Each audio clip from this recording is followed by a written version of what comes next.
taxing is it to run a company as large as Sprint and one that's in the midst of so much change, turmoil, and all of that right now? What's it like?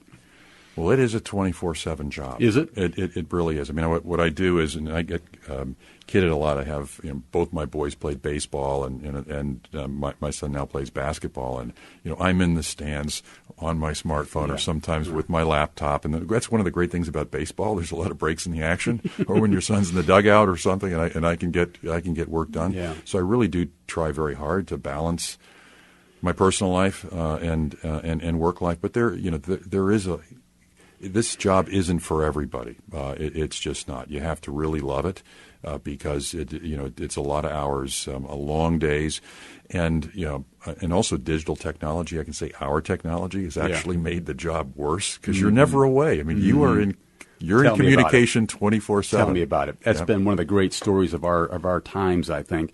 USA Today once described you as Jimmy Stewart-like, with a steely core that belies his nice guy image. That sound right?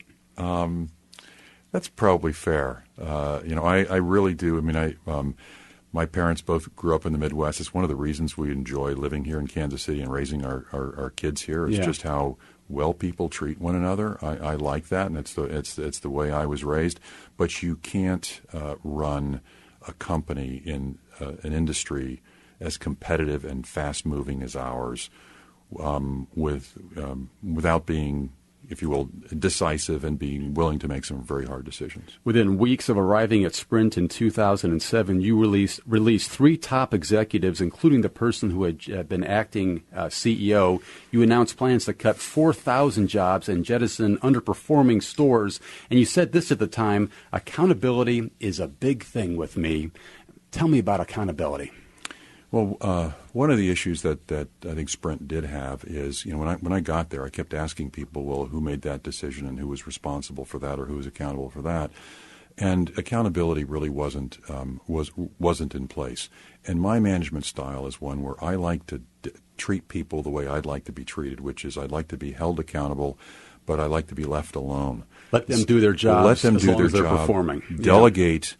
You make the decisions. I will delegate to you. So accountability is really kind of a two-edged sword, in that, or delegation is, where I think people like it because they enjoy their job and they have a lot of respect. But if you don't perform, if you make, I want people to make. It's okay to make the occasional mistake, because if don't make any mistakes, you're not pushing the envelope hard enough.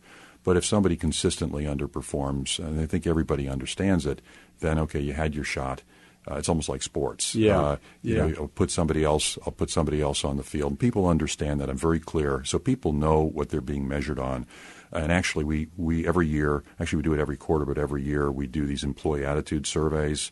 And we measure what are our 10 cultural imperatives, accountability being one of them, what we stand for. And that gets the only area that is rated higher than accountability in terms of what they think we're very strong in is integrity. So when you go to work on the day you've got to release those executives, is your stomach churning, or is that just something you do as part of the job because you've got to do it? My stomach churns, and you asked earlier about sleeping. That's when I lose sleep, when we let anybody go.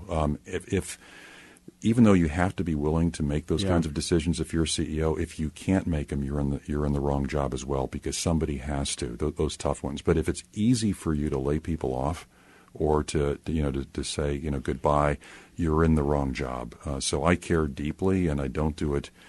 I don't do it flippantly. It's something I really think about. It does bother me, but the company needs it. Somebody has to make those decisions. There's a lot of talk these days, and you've heard it, Dan, about CEO compensation. Last year, your compensation was said to be almost $50 million. People will wonder, is CEO compensation too high? Well, I won't get into the way they compute that, because it's done over multiple years, and it's not what, believe me, it doesn't look what I get from the from the IRS and what have you. It doesn't look different number. Yeah, and my pay stub doesn't look anything like that. But that's how much. Well, anyway. Yeah. It's one of those things where it's just like our athletes paid too much, our actors paid too much. It is supply and demand, and company value does change by many billions of dollars per year, in terms of shareholder value based upon the decisions CEOs make. Yeah. So it's a market, and it's private enterprise. And if a lot of CEOs, if some other company offers them a lot more money, they're going to go and take that job. It's no different than anything in private industry. CEOs are well paid. I'm not going to argue with that, but it's amazing how many. Well, there's really a lot of people who wouldn't want the CEO lifestyle. You were asking about it earlier. There's tremendous pressure. There's lots of hard decisions that come with it. By the way, I'm not complaining or making excuses. It is 24/7, so there's a lot that comes with the job that you do give up some things for it. If there is a bad year, Dan, at the company, I mean, is your compensation, does it wind up getting adjusted to reflect that performance? Yes, 90% of my compensation is performance-based. And see, that's the reason, when they say this is how much, it's like almost a sports contract. If they win the MVP and the Cy Young and this is how much. That's the number. That's the number. Mm-hmm. So roughly 10% is salary. Mm-hmm. So each year, okay, I'm going to get 10% of that number for working. And by the way, if I don't perform well, the shareholders and the board is going to get rid of me, just like a head coach in baseball if the company doesn't perform. Mm-hmm. Job security isn't great in CEO jobs, which I think that we sure. It's a bit of a revolving door. But anyway, 90% of it is variable based upon the company's performance and the objectives that the board of directors sets for me as the CEO. Let's get into some of the news going on right now with Sprint, Dan. You're hearing so much about it. We all are. The merger with T-Mobile, because, the Star and many other news outlets reported just last week that many of the details of a merger have already been worked out. No final deal was said to be in place, but even a dollar figure was kicking around, $32 billion. This is a big deal in the wireless industry, Dan. So are those rough parameters of this roughly accurate? Well, I can't comment on media speculation. Generally, don't about right. M&A and what have you. But what I will say is what I've been saying consistently for years, and I think that the wireless industry could become more competitive and would be better for consumers if you had a third strong, three strong ones instead of what you have now. Yeah. Right now I think we have a duopoly of AT&T and Verizon, and then there's a huge gap in size. And there's Sprint and T-Mobile, and I think the big two would react more in a positive, competitive way for consumers if they had a strong, number three. So I think the structure of the industry could be better and more competitive and better for consumers if there was a third strong player rather than a very distant number three and number four. But yet you hear that if, in fact, I'm underlining the word if this merger were to come about, that it's still going to be a tough sell with federal regulators. I think there would be there'd be a lot of dialogue and some tough selling to do in Washington. You're absolutely right. I think there's just a perception that four is better than three. So four competitors is better than three competitors, rather than thinking about it, well, maybe three strong competitors is better than two strong and two weaker. So there would be some sales work required in Washington, no question. It would. There are some skeptics in Washington. News reports also indicated that any announcement about all this wouldn't come until next month, meaning July. Does that sound reasonable to you? I can't comment. All right. One thing that you have commented publicly on is this idea that you'd be okay not running the combined company if indeed a merger happens. Why not? I was asked the question. And you've talked about it publicly. Yeah, I have, which is, and by the way, no decisions have been made. But I'm 60 years old. I've been working, in this job for, almost 7 years. Almost 7 years, which is a long period of time for a CEO to be in one job. I've been in this industry, really the telecom industry, for my entire career, which, by the way, I could continue in. I just look at what I want to do with my life. I've got a high school son who's going to be a sophomore. My father's getting older. There's just lots of things to do. So the question is, would I, basically I would be happy either way. So I might end up staying at Sprint. And if that were the case, I'd be very happy to do that. If it was better for the company, that it be someone else. I have a lot of alternatives, all of which look good. So, could you stay with the company if you weren't the top guy? Very unlikely. No, that's hard to envision. If you did leave the company, you're talking about these other things you might do. What might you do? What expand on that a little bit? Your dad, take care of your dad, maybe spend more time with the kids. I mean, is that really what you're looking at? There's lots of possibilities. Sounds nice to me. There's running other companies. You know, you can see my passion around digital music. There's lots to do in that arena. There's boards of directors. There's travel. You know, when I start thinking about it, there's I want the next decade of my life just to be wonderful, and there's lots of great choices. Safer ground. Why would a merger make sense for the average cell phone user in this country? What's in it for him or her? Right now you have the big two players who generally charge at a premium to the others. And I think if you had a strong, and generally the price competition comes from Sprint and from T-Mobile, and if theoretically if there were such a combination, I think the AT&Ts and Verizons would react more and be more competitive if there was a price competitor that was bigger, stronger, and more threatening. The other thing. By the way, one other item I would say is that if you take a look at the network coverage of a T-Mobile and a Sprint, it's not as, in terms of 4G, LTE, or what have you, especially if you live in more rural areas or suburbs, we're all going to build out the major cities. The footprint isn't as large either, so the big guys don't have competition in those smaller markets. The big markets they do, but in the smaller markets they don't, because you need a certain number of customers, if you will, on the airplane, if it was like an airplane, to economically say it's okay to go build that. We're kind of in a scale game. Yeah. So if you combine the customers, let's say theoretically of a T-Mobile and Sprint, that combined company could build a larger, more competitive, if you will, 4G network. So America would benefit by having more locations with three really strong networks competing. So bottom line, the consumer is better off if the merger occurs. Yes. No question about it. Well, that's our belief. Mm-hmm. I mean, others have other opinions, and I'm not going to say, I'm not going to disparage their point of view. I think a lot of dialogue's required on this, but yes, from our perspective, when we look at it, we think the consumer is certainly would be better off. This hour, we're talking with Sprint CEO Dan Hesse. Dan, a listener asks, we're talking 4G networks. When will 5G be developed and rolled out? Well, there's a lot of debate right now in the industry in terms of what will constitute 5G. Yeah. In terms of the technology that we'll call 5G.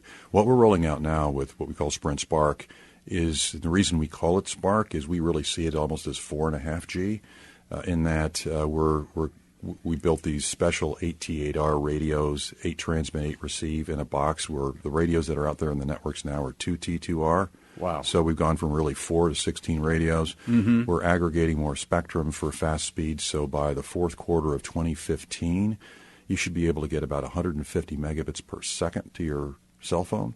At the end of 15, mm-hmm. which is bringing a lot more spectrum online. That's what the Clearwire acquisition was all about. We bought this huge swath of spectrum, and it's going to take us till then to be able to deploy all that. And we're putting more radios in the handsets. So in each generation, generally what you see, and by the way, 1G was analog. 2G was when digital came out, and you heard acronyms like GSM and CDMA. Right. 3G was when you got kind of high-speed data, and 4G is really data that's fast enough for video and music download, and that's kind of the state of the art now. And you hear an acronym for 4G like LTE. Mm-hmm. Within each of those generations, there's a lot of progress made. It's kind of like the first Blu-ray player versus the latest Blu-ray player, the first DVD versus the last one. So anyway, we're pushing the envelope, and what we're deploying right now in Kansas City is a lot faster than the early 4G LTE networks that were deployed. It's been said that Sprint has this long-term capability to potentially deliver wireless download links of up to 200 megabits per second to U.S. homes, far faster than today's average speeds, even for hardwire broadband. I mean, you could potentially Dan, break up the broadband market, but you aren't bullish on that idea. Why not? Well, we're going after, if you will, the mobile customers' use. I think there will be customers who decide, I don't need both, if you will, fixed broadband and mobile. So I think there's, in essence, a Venn diagram, if you will, between what you think of as home internet versus mobile internet, and a number of customers in between will choose one or the other, and we think most will choose mobile. So there will be cross-elasticity, and we will get customers who will choose mobile instead. But that's not what we're focused on. We're not like going after, if you will, Time Warner and Comcast's customers. We're going after, if you will, Verizon and AT&T and T-Mobile's, customers with just there's just higher expectations going to be expected for mobile devices for we talked about high definition audio for example. So it's not that I'm not bullish on it, but the other thing is as customers want truly they high definition 4K and what have you, that puts a lot of load. You can deliver that more cheaply for those kinds of bandwidths over terrestrial, over, let's say, Google Fiber here in Kansas City. Right. We're not going to be able to, with as fast as our networks are going to be, we're not going to be able to compete with, let's say, a Google Fiber. But it's been said that your parent company's CEO, that you and he are in different places on this in terms of pursuing this, this faster speeds and what it might mean. Am I right about that? No, that couldn't be more wrong. Okay. We have been. I've read it. Yeah. And I think what you read is a comment that one analyst made who reported on a report that he read, and that person had read something written by an analyst who had heard me talk. And so it was literally, it was I know exactly what you're talking about. It was like telling the secret to the fourth person in the room got it wrong. We could not be more consistent on that. Okay. And going back to 4G, it's been said that you're still behind on the upgrade. Obviously, such a huge development for Sprint. How is the rollout proceeding? When you said the fourth quarter of 2015? Well, the build before we're done will continue actually for many years, but the biggest change in terms of high-speed data will occur in the fourth quarter of 15. Okay. But also in the middle, I just mentioned that we're getting weeks away from launching nationwide HD voice. So there are a number of milestones along the way. It's like we're never done. That's why I actually use the analogy of 4.5G, where we're going to constantly be evolving the network with new technology. So we have these AT8R radios, which I mentioned earlier, which the one with 16 radios in the box. We're field testing those now, and those will start to get lit up with real traffic like in the third quarter. So we're continually advancing it. So there are certain milestones that we get finished with on certain dates. So most of the voice network replacement, because one of the things we did to build this terrific network that we're building is we've ripped out and replaced the entire network. What we had is we had a Sprint network, we had a Nextel network, and a Clearwire network. And to build a great network, rather than kind of trying to glue them all together, we decided we're going to rip it all out. And also, because we're so focused on green, even the latest technology in 3G is so much more energy efficient than the early 3G equipment that we bought. We have commitments to reduce greenhouse gases and what have you. It would be very difficult to achieve that because the network is our big energy user as a company. Think of it as a giant computer. The network uses a lot of energy. We could rip everything out and put in much more energy efficient equipment, even for voice. So the voice network will be largely finished by the middle of this year, the rip and replace what you think of as 3G, and then we'll gradually be adding 4G and what you call 4.5G over the next couple of years. A lot of stuff. Well, it is a lot of stuff. All this change has resulted in some dropped calls and some lost in customer base. Yes. You lost 467,000 customers in the first quarter, and yet operations earned a profit of $420 million, the best showing in 7 years. How do you square those two factoids there? Well, one of the big positives about having SoftBank as an investor is it has really changed our investor base. In that, they have a long-term plan. Masa-san talks about his 100-year plan. So this network we're building, it's taking longer to do it right. We use the analogy, almost like the three little pigs. We're the one that's building that brick house, on the end of the road. It's going to take longer, but it's the great permanent house. And so in the short term, in 2013 and 2014, you're absolutely right. Because we're ripping everything out, we're dropping more calls, and there has been more service disruption. It's akin to like if you're going to a highway construction here in Kansas City. You might have a 4-lane road, and while it's being constructed, it goes down to 2-lane.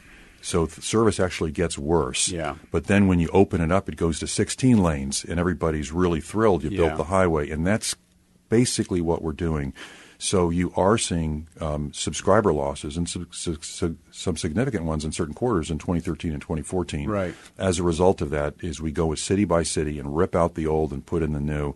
But when we're done, let's say especially in the 2015 timeframe, especially with the voice replacement, because once the voice network is ripped out and replaced, the other stuff that we're putting in, the data we're talking about, the faster data speeds, that won't be customer affecting. That's put on new spectrum.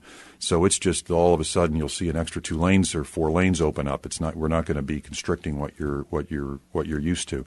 But during that period of time, we've obviously focused a lot on expenses and cost reduction, so we can continue to fund. So the network, it costs a lot of money to build this network. So we have to produce the earnings to plow right back into the network to build a greater network. So if you want to build a great network, you have to focus on expenses so that you have the money to put into capital. I think, Dan, I'm starting to get the picture here why you say you work 24/7. That's starting to come through. The picture is starting to become clearer to me. Let's go to some phone calls. 816-235-2888. Dan Hesse from Sprint is in the studio here with me. Let's go to Valerie from Kansas City, Missouri. Good morning.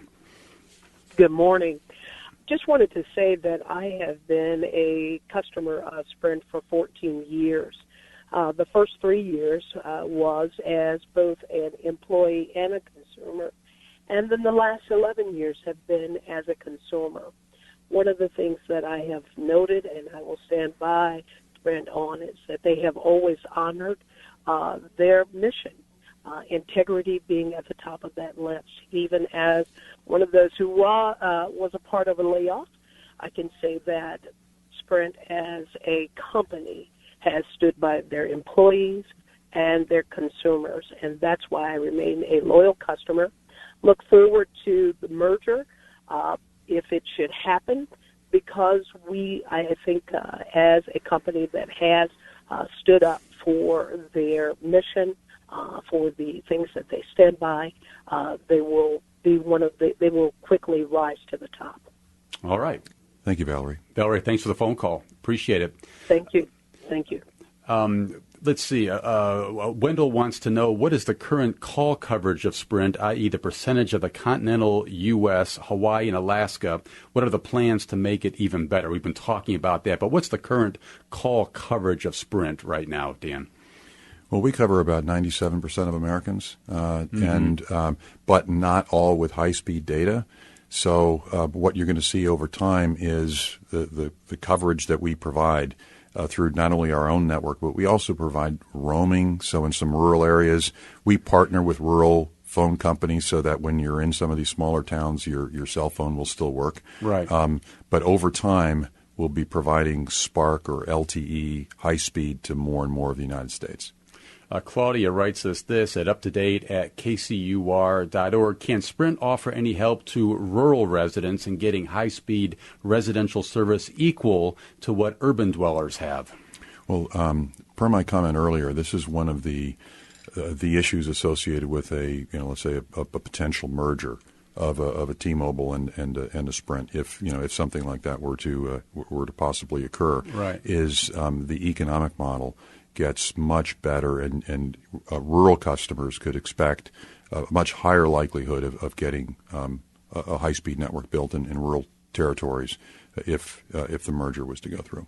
Robert emailed us a slew of questions, Dan. This was one. Why is the Sprint chairman claiming U.S. Internet consumer service lags behind many other industrialized countries? And if Sprint buys T-Mobile, that will make Internet service better. How naive does he think U.S. consumers and regulators are?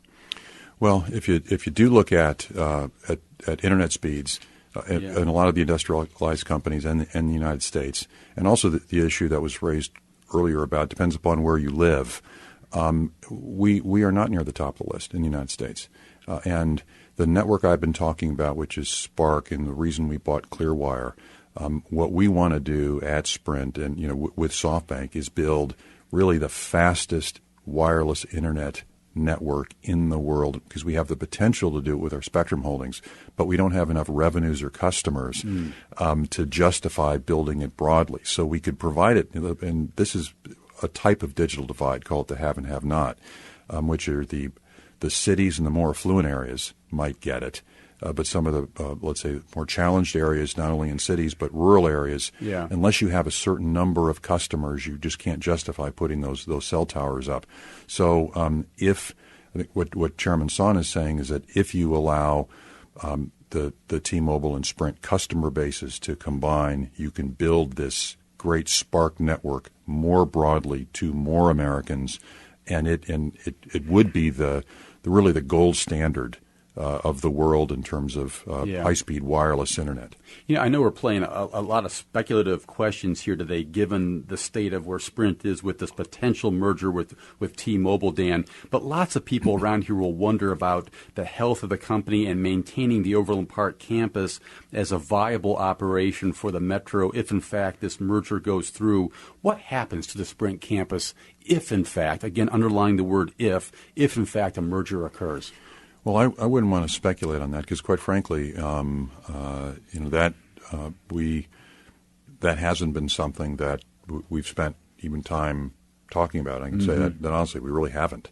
But there have been a lot of media reports and speculation about even forget the merger. You're moving to Silicon Valley what have you. That's never even come up in conversation. Internally, we do meet often with SoftBank in Silicon Valley because even once more often than once a month sometimes. Yeah, we generally go out once a month and meet in Silicon Valley. They have offices there, and it's good for us because I go there regularly. I go there at least once a month just to meet with my partners and startups.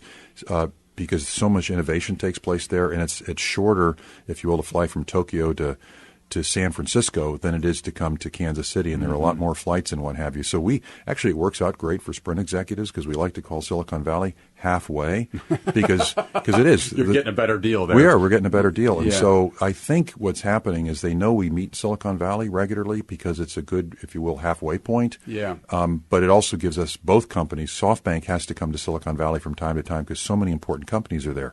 Google, Apple, Facebook, you go right down the list, Cisco, the companies they work with, the companies that we work with. So it's just a logical place for us to meet on a regular basis. I'm not a business guy, but it seems like not an illogical leap to assume then that if a merger would occur and there is this culture being built in Silicon Valley, that might indeed be the place where Sprint sends most of its people at some point if this thing comes together.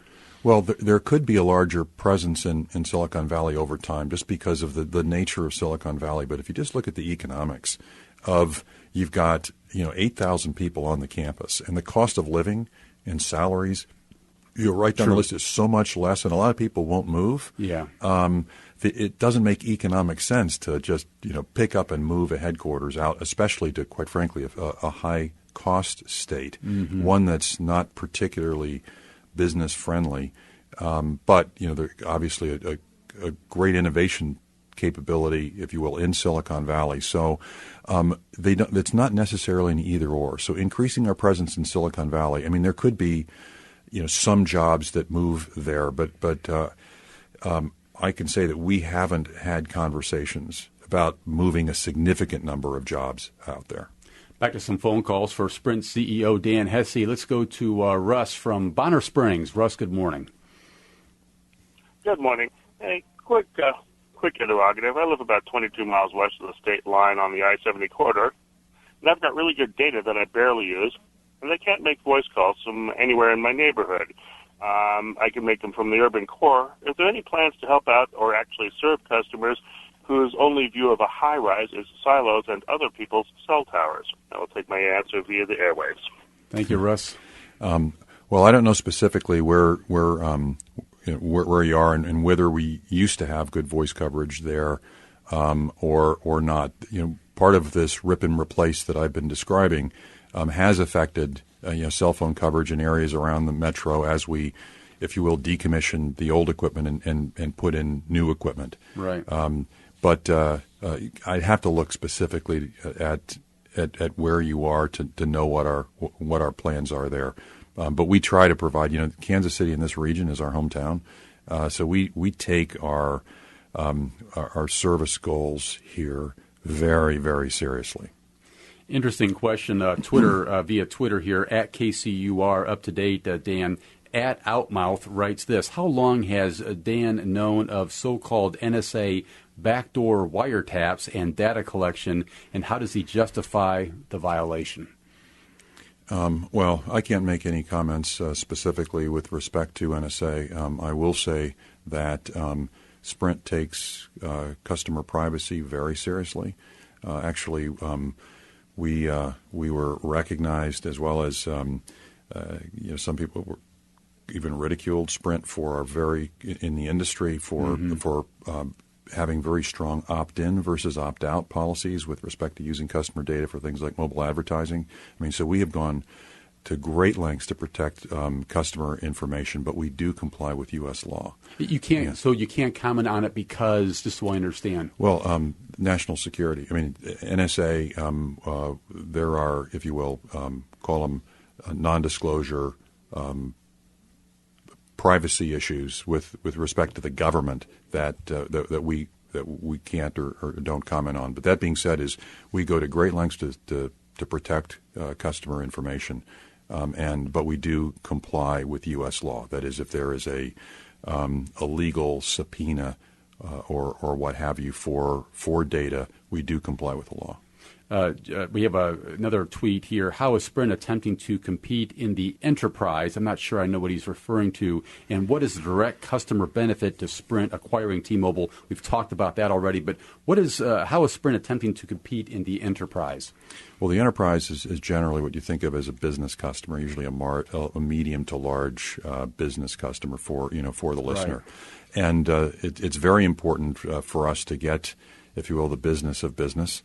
Yeah. Because very often what you see today is that somebody's cell device, they have the same device for both business and personal. So if you lose the business account, and you're likely to lose the consumer business as well. So so marketing has really changed, if you will, where there's what we call bring your own device is becoming a normal in business. You bring your cell phone, and then, but typically most companies, and this is what we work on in Sprint, is make sure that most companies will choose 2 or 3 national companies that their employees can buy a phone from, and it'll be compatible with the corporate network. So it's important for us to be one of those 2 or 3 that are selected by companies. The other thing we do is we do provide what's called landline service, typically long-distance connectivity, internet connectivity to business locations, and that's an important part of getting, if you will, our largest share of wallet for large business customers. Back to some calls here. Bill from Olathe. Bill, you're on with Dan Hesse. Good morning. Good morning. How are you doing, gentlemen? Great. Thanks, Bill. Hi, Bill. My question is specifically regarding innovation. Kansas City versus Silicon Valley. It's never going to end. You know that. I've been a loyal Sprint customer for 20 years. I also developed a product for Sprint back in 96, 97, 98, pitched it, and you guys went against my product and went with Palm Pilot. Back then the idea was they're going to stay with the walled garden approach with the internet. Now that, that decision has been basically made by all carriers, the walled garden approach has sort of failed. Do you think staying in Kansas City is justifiable when it comes to innovation, because you're really competing with AT&T and Verizon, and their innovation centers are not here in Kansas City, right. And neither is Sprint's.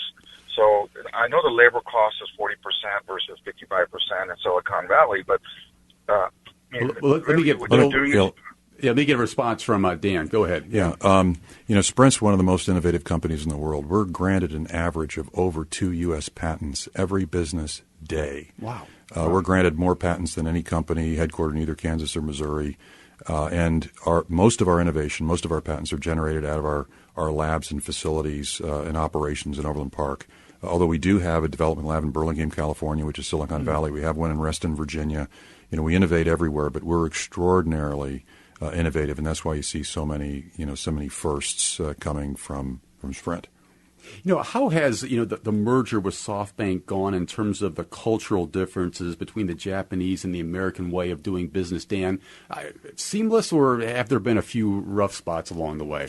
Well, there are differences between Japan and the United States. I think both culturally as well as the way we do business, and it's one of the reasons we meet every month. And actually, last night we had a video call. So we generally have a video call once a week, and we meet face to face every month. And it is a work in progress. Mm-hmm. But what we really have in common, I mentioned this earlier, and has been a real plus for us. What I like about the Japanese business approach is it's more long term. U.S. business tends to be quarter to quarter, and that is refreshing in our industry. So that part's a big plus. I bet. Well, Dan, it's just been an absolute pleasure to have you here. Thanks for taking the time to come in and answer so many questions across an array of so many different topics. We sure appreciate it, and good luck in the weeks ahead. Thank you, Steve. It's been a pleasure.